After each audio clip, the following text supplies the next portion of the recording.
I agree with you that opening markets is good, but the free trade must be also balanced against fair trade. Oh, yeah! And clearly what has happened is the trade has not been fair.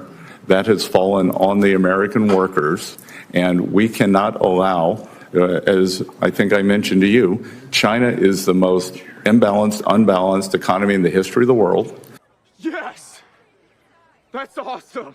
They are in a severe recession/depression. They may have minus 4%